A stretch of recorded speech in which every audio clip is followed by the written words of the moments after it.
अस्सलाम वालेकुम। SM news के साथ मैं हूं अहमद नदीम। मुहर्रम अल हराम के हवाले से अलीपुर जट्टा से हमारे नुमाइंदे फैसल स्टार अपडेट कर रहे हैं। जी फैसल बताएगा इस वक्त क्या सूरत हालात आदार हुसैन कितनी बड़ी तादाद में मौजूद है? जी मैं इस वक्त मौजूद हूँ अलीपुर जट्टा के हैदरी चौक में, जहाँ के बहुत बड़ी तादाद में आज़ादार हुसैन मौजूद हैं। यहाँ आपको मेरा कैमरामैन दिखा सकता है, बच्चे औरतें बूढ़े जवान मौजूद हैं।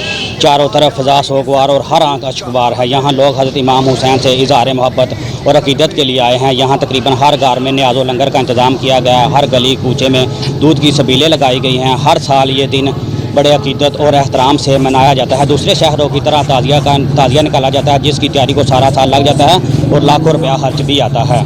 जी फैसल हमें ये भी बताइएगा कि सिक्योरिटी के हवाले से क्या इंतजाम किए गए हैं? जी बिल्कुल, अगर सिक्योरिटी के हवाले से बात करते हैं तो हर साल की तरह सिक्योरिटी के बहुत सारे इंतजाम किए गए हैं।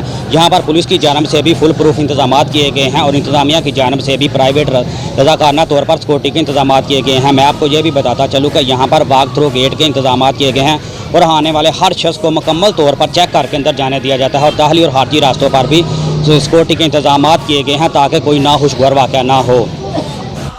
जी फैसल हमें ये भी बताइएगा कि दुर्जना कितने बजे बरामद होगा और कौन कौन से रास्तों से गुजरकर इंतजाम पजीर होगा? जी आज सुबह 9 बजे जुलजना जुलूस इमाम बारगाह सादात से बरामद हुआ और अपने रास्तों से मुकर्रर रास्तों से जाते हुए बोर्ड वाले चौक की तरफ तकरीबन 2 घंटे में पहुंचा और जहां पर दूसरे जुलूसों से इकट्ठा हो गया और वहां पर कसीर तादाद में जंजीर जनी के बाद जुलूस अपने रास्तों से होता हुआ इमाम बारगाह बाबुल इल्म करबला में पहुँच कर इख्तिताम पजीर हुआ।